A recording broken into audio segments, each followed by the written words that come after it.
Howdy and welcome to the Confidence Through Health podcast. I'm Jerry Snyder. As an elite level athlete, owner of All In Health and Wellness, and author of the book Confidence Through Health, my goal is to help you achieve your goals and dreams using health as the conduit to get there.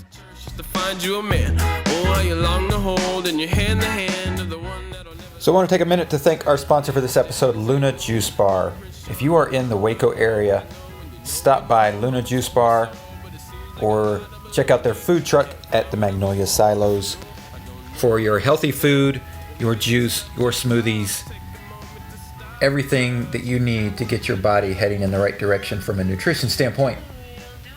Check out Luna Juice Bar. The link is on my website, confidencethroughhealth.com, or you can go to lunajuicebar.com to look at the menu and order online as well. So thank you to our sponsor, Luna Juice Bar. Howdy, welcome back to the Confidence Through Health podcast. In this episode, I want to talk a little bit about Thanksgiving for those of y'all in the States that are checking this out.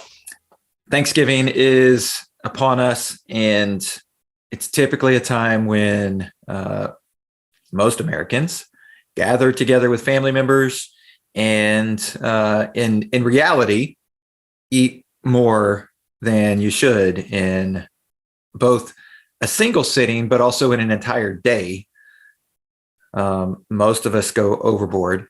Granted, there's a few pockets of the population that understand how to do it properly and will manage to eat the proper amount. But most eat way too much. Most overindulge on not just the sweets afterwards, your pies, your cookies, but just overeating just the simple basics of your turkey, your ham, your vegetables. And what's odd when I even say overeating vegetables, that could even be a thing. But for one day, the portion sizes that we tend to eat on Thanksgiving far outweigh the amount that our body can use and process in a day. And so what happens is we wind up storing a lot of that energy for future use. And I think I've talked about this before in other episodes about the intake of energy that we consume through food. We have to use that in a certain time period, or it's going to get stored. And we need to do that on a regular basis. And unfortunately, and it's sort of laughed about and it's sort of poked fun at, is a lot of people, especially guys, you would see pictures floating around Facebook or Instagram of, hey, we just had Thanksgiving dinner. Now the football game's on and dad or grandpa or whoever is asleep in the recliner because they overate. And so their body literally put them into a food coma and they went to sleep. And then what's happening during that time period is your body says, you ate so much, you consumed so much, I have to spend so much energy in the digestive area of your body, in the digestive system, that I have to shut down the other systems. I have to put you to sleep to handle the amount of food that you consumed. That's exactly what's happening. And so as your body is then digesting that food and sending all that energy into the digestive system, it's saying, well, we're not using it anywhere else, so we're going to store it. And so that's how you wind up gaining weight at Thanksgiving. The dangerous piece of Thanksgiving in that overeating piece is not so much just that one day, which is dangerous, but it's what it triggers in your body if you do that and then you go back for leftovers and you go back the next day. And then, because most of us tend to take it as a 4-day weekend. Schools are out, we're with family, we travel somewhere. And then it's shopping, it's doing all those things, prepare for the next holiday that's coming. And you start baking your Christmas cookies and your treats and all those things that weekend, that Friday, right? We start doing that. And so then what we've done in our body, though, is we've triggered it to say we're going to consume a huge amount of food. We're going to start storing that food. So then your body gets into a storage mode. So one of the biggest things you can do is make sure you eat the right amount. Portion control. Even if you're just going to sit down and eat pies, and that's fine. I often tell my clients that I coach on nutrition, like, hey, Thanksgiving is a day where you can go and enjoy it with your family. It's not about sticking to a specific meal plan that day so much as it is knowing the boundaries of what you can and can't eat and consume and not going overboard. Because while I firmly believe that we all should be sticking to a specific meal plan for each person, not one for everybody, but everybody has their own meal plan that works for them. And when you find it, you need to stick to it. A lot of the things on the Thanksgiving menu in a typical household are not on anybody's ideal meal plan. It's not necessarily what the body wants. It's turned into other things that the body doesn't want. Because quite frankly, if we didn't slather things up and make them greasy and make them oversweet, we wouldn't eat them because our body would say, we're done. We're full. But because we've made it into this huge deal where we see families overeating, and we have done that on TV where we've got this huge spread of food to make it. And so everybody thinks that that's how the way their house has to look. It doesn't have to be that way. You can stop it and change it in your house, your household, your family tree. You can stop and change that. It doesn't mean you don't have to, you're not eating turkey or you're not eating, you can still have those things. But if you know to eat them in the right portion, you're not going to trigger your body to go into that fat storage mode. And the really tricky piece of that fat storage mode, as I was telling somebody earlier today, is that if you trigger that right now, for those of you in the United States, for those of you that are in the heading into cold fall, winter time periods, what happens is, even though we don't hibernate as a species, we don't go and get in a cave like the bears do and hibernate, or like some other animals do, and go to sleep for 3 months. We can trigger that kind of response in our body in that it's colder. And one of the ways to heat your body or insulate your body is to have fat. If you have fat, you tend to be insulated, right? That's one of the things that fat does. It's a protective piece for organs and for your body. So you have to have some fat because it's protective in nature. When you have too much, then you're insulating too much. And your body thinks, I need to store that much because I'm getting ready to go hibernate. If you're going to eat that much, it's thinking there's going to be a scarcity of food, so I need to store it because I'm going to need it to keep me warm because it's getting cold. The temperature outside is getting cold. We grew up ancestrally not having central air and heat, not having all these things. Our bodies are that's still so new from a way that our body thinks subconsciously at the cellular level. Those things are still so new to us that we don't act accordingly. We still act just like you've probably heard that you have the fight or flight response. And most Americans right now are still in the fight or flight response. They're in that all day long instead of coming out of that because of stressors and different things. That's a whole nother episode.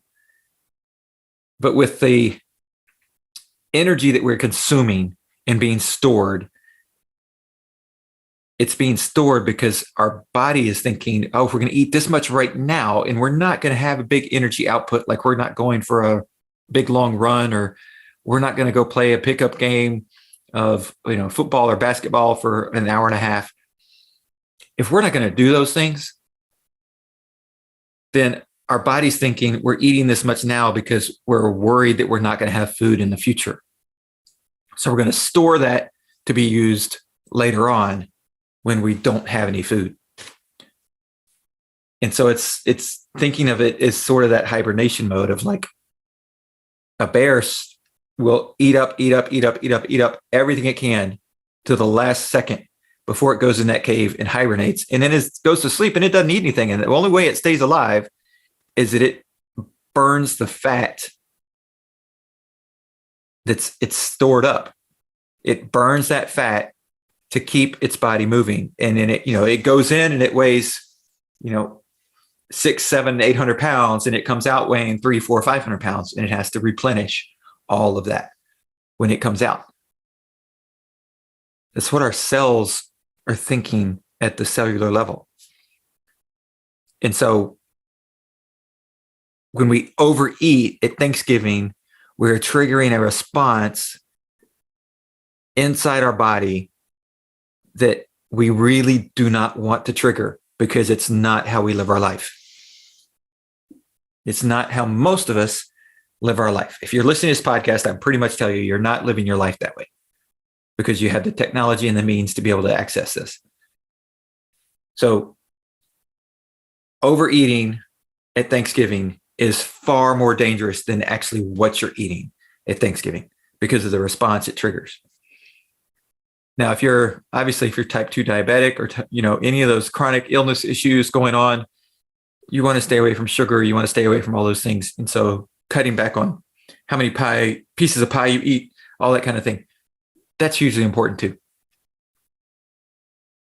But simply going into that meal and saying, I need to be careful how much I eat. I need to be careful how much I eat the next day, because I'm still in that mode. If I overeat on Thursday, how much I eat the next day changes how my body reacts. And so that's one of the reasons why a lot of people will get to Thanksgiving, they'll overeat on Thanksgiving, and then they'll throw everything out the door saying, oh, well, I've only got a month. It's only 5 weeks left in the year. I'll just wait till January 1st and start to take over my health again.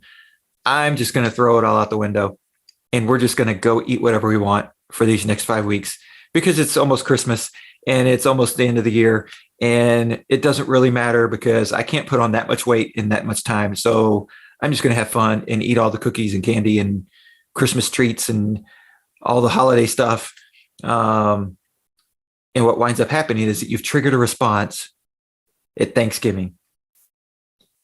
And then by overeating sweets, sugary things that are naturally going to be stored as fat during that next 5 weeks, is why you see people that get to January 1st and like, oh my gosh, how did I gain 5 pounds? How did I gain 8 pounds? How did I gain 10 pounds in 5 weeks? Sometimes it's more than that. How did I gain that much from there? It starts with that overeating response that you triggered of storing fat when you overeat at Thanksgiving. So go into Thanksgiving with this plan. Like I said, it's don't think of it as a cheat day. I did an episode on that before on talking about cheat days. It's not a cheat day. Calling things a cheat day or a cheat meal is the worst terminology you could possibly use. Decide that you're going to eat something and eat it. Whether it's good for you, bad for you, decide that you're going to eat it and eat it. You're not cheating anybody. Decide that you're going to eat it and eat it. If it's good for you, if it's bad for you, if it's poisonous, doesn't matter. You make a decision. That's what matters. Then make that decision. Keep your portions under control. That's the biggest piece of Thanksgiving.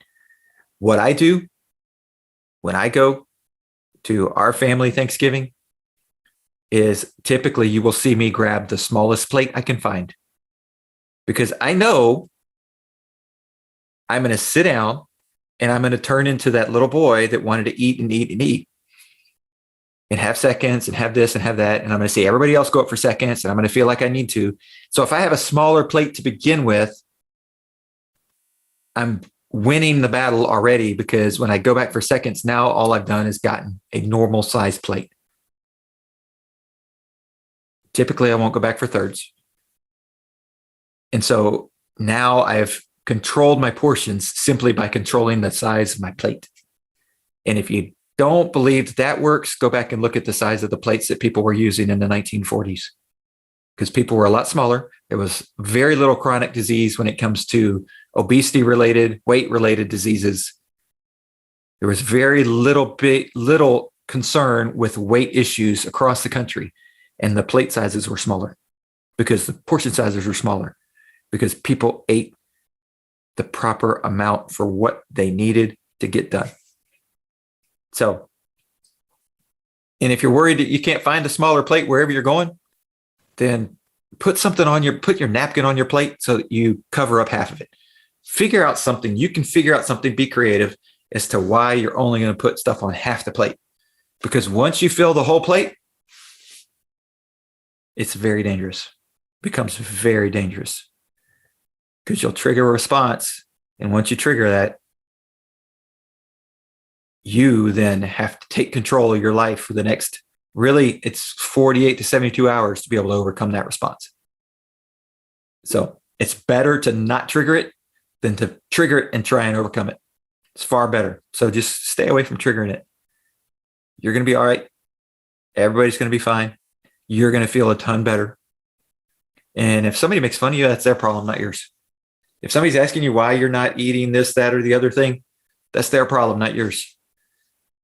Because in 3 hours from the meal, when they're sacked out on the sofa and can't move, and you're able to go do something, you just won the battle. It's not a battle with them. You won the battle with yourself and in your body. And you overcame something. You overcame the temptation to overeat at Thanksgiving meal. So, and of course, that works for any meal where you get together as a family. Christmas, Thanksgiving, birthday parties, just a regular old Sunday meal, just depending on whatever it is where you all get together as a family and have a meal. You've won the battle if you can do that. So going into it, know your plan, know what you're going to do, map it out. Don't be too concerned about what you eat. Be more concerned about how much you eat.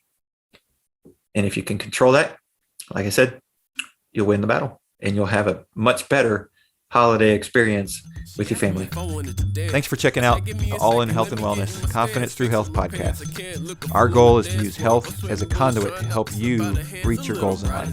A little lighter than me. I'm about to black out. Her grip is getting tighter on me. I think I like it deep inside. I feel the fire in me. She like the milky, see me creaming to the coffee to me. She got soul in her sway.